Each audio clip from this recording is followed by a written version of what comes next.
अस्सलामुअलैकुम नाज़रीन कराम, नई वीडियो में आपको खुश आमदीद कहते हैं।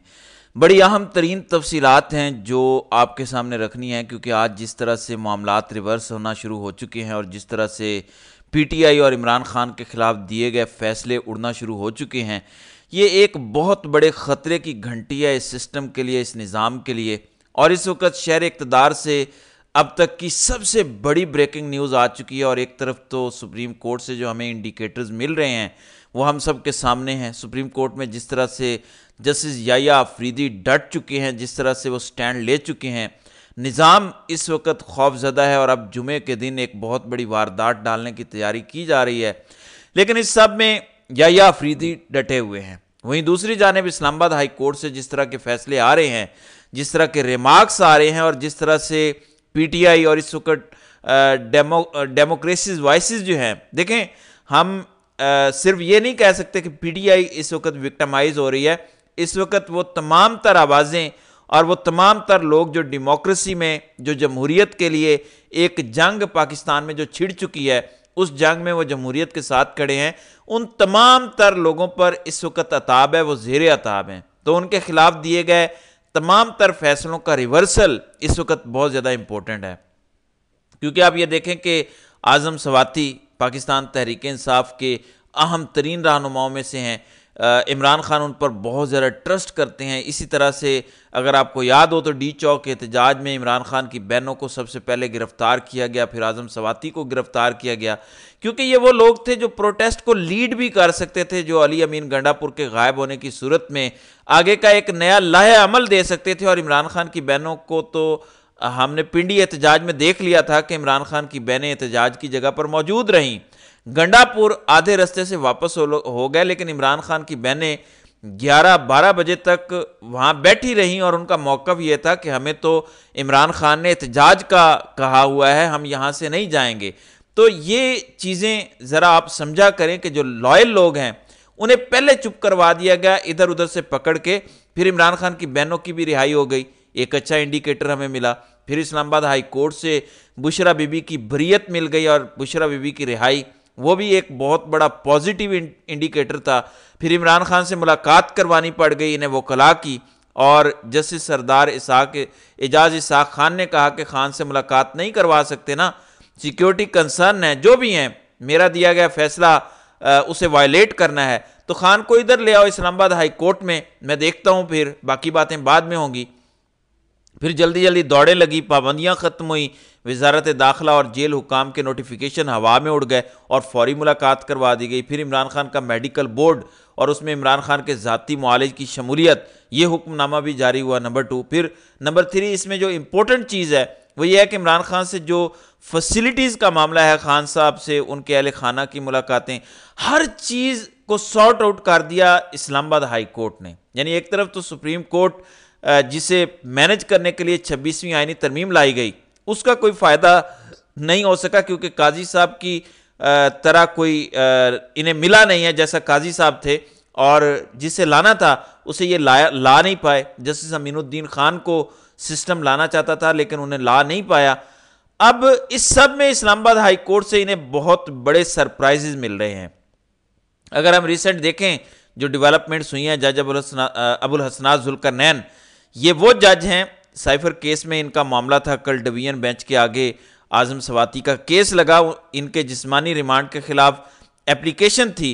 अबुल हसनात जुल्करनैन ने इनका जिस्मानी रिमांड दे दिया, और कल जज साहब ने जो रिमार्क्स दिए अबुल हसनात जुल्करनैन के बारे में कि इसका कंडक्ट हम देख चुके हैं, 2 जजेस कह चुके हैं कि इसे वापस भेजो, इसे कोई वापस नहीं भेज रहा, और बहुत ज़्यादा गुस्सा हुआ। मतलब आप देखें कि इस तरह के अल्फाज जज के लिए यूज़ किए गए, लोअर जुडिशरी के इस जज के लिए, जो कि उसके कंडक्ट और उसकी इंटीग्रिटी पर एक सवालिया निशान लगाते हैं। और साथ ही साथ अबुल हसनात जुल्करनैन से जवाब मांगा गया। अब इस सब के अंदर जो आज इस्लामाबाद हाई कोर्ट में समाअत हुई है वो बहुत सिंबॉलिक है, क्योंकि फैसले रिवर्स होना शुरू हुए हैं।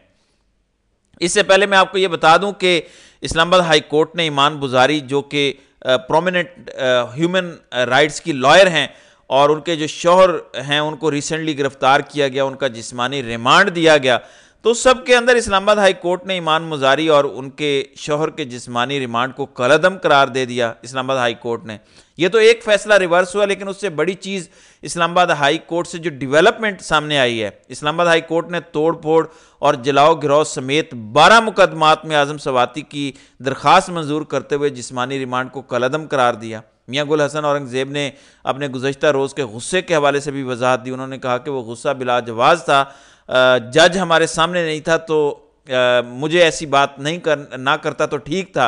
जो हम फैसले में नहीं लिख सकते वो हमें अदालत में नहीं कहना चाहिए, मुझे अफसोस है। लेकिन जज अबुल हसनात ज़ुल्करनैन का फैसला भी उन्होंने उड़ा दिया। इंसदाद दहशत गर्दी अदालत के जज अबुल हसनात ज़ुल्करनैन ने अपनी वजाहत अदालत में जमा कराई और मियां गुल हसन औरंगज़ेब ने बताया कि जज अबुल हसनात ज़ुल्करनैन के मुताबिक तमाम मुकदमात का रिकॉर्ड तलब किया। अगर हतमी तौर पर 6:30 बजे जिस्मानी रिमांड दिया गया तो फिर क्या गलत है। मियां गुल हसन औरंगज़ेब ने कहा कि जज के मुताबिक 13 मुकदमात थे, इस तमाम अमल में वक्त तो लगता है, क्या प्रोसिक्यूशन का आज़म सवाती का मज़ीद जिस्मानी रिमांड लेने का इरादा है?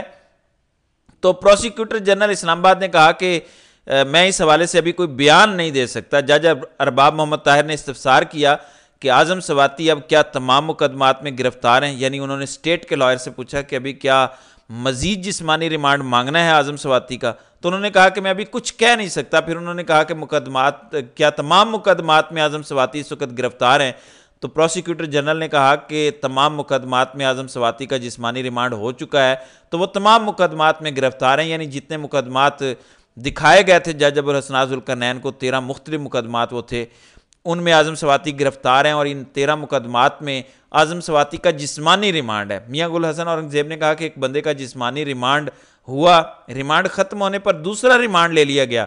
जज को कहना चाहिए था कि 5 अक्टूबर का मुकदमा है, मुझसे रिमांड कैसे मांग रहे हैं। यानी कि जज अबुल हसनात ज़ुल्करनैन ने वजाहत भी दी। जज ने कहा कि मैंने इनके खिलाफ जो रिमार्क्स दिए हैं कि इसका हमने कंडक्ट देखा, मुझे वो बातें नहीं करनी चाहिए थी, लेकिन जज मियां गुल हसन औरंगज़ेब ने यह रिमांड फिर भी गलत करार दिया।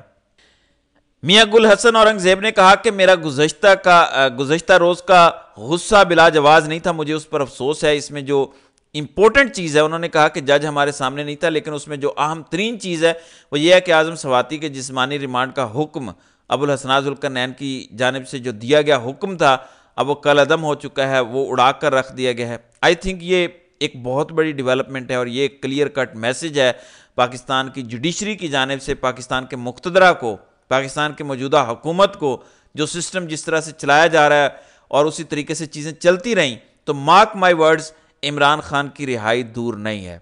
एक देखें फैसले से आपको जुडिशल मिजाज की समझ आ जाती है। याहिया अफरीदी के मिजाज की आपको समझ आ गई, आते साथ practice and procedure committee reconstitute की, फुल कोर्ट के अंदर एडहॉक जजेस को नहीं बिठाया, फिर जस्टिस मंसूर अली शाह का केस मैनेजमेंट का जो प्लान है उसे नाफिजुल अमल कर दिया। अब उसी तरीके से सुप्रीम कोर्ट चलेगी।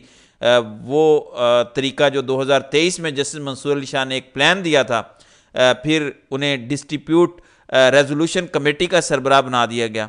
इतना मंसूर अली शाह को एम्पावर किया अपने सीनियर प्यूनी जज को, और इस वक्त सुप्रीम कोर्ट ऑफ पाकिस्तान के अंदर भी जिस तरह से चीज़ें चल रही हैं, आई पर्सनली थिंक कि ये सारे का सारा मामला अगर हम देखें और इन तमाम तर चीज़ों को एनालाइज करें तो हमें बहुत कुछ समझ आ जाना चाहिए कि इस वक्त निज़ाम किस तरफ को जा रहा है। अब गवर्नमेंट किस तरह से स्ट्राइक बैक करना चाह रही है।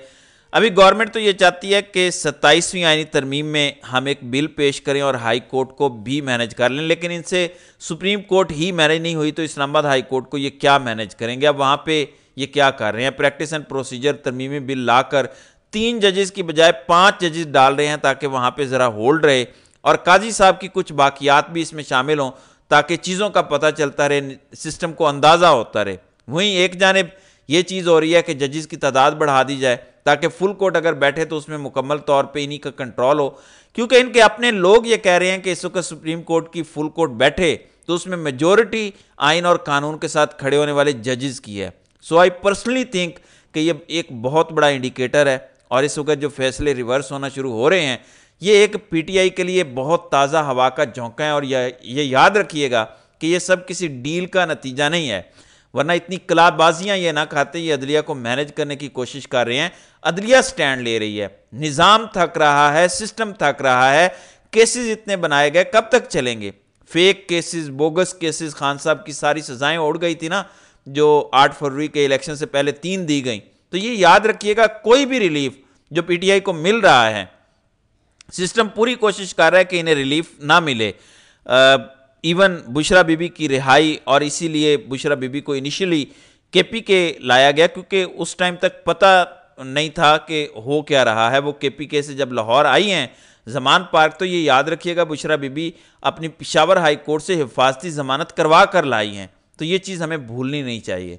तो नाज़रीन कराम, आपकी इस वीडियो के हवाले से क्या राय है? आप अपनी राय का इजहार कमेंट सेक्शन में ज़रूर कीजिएगा।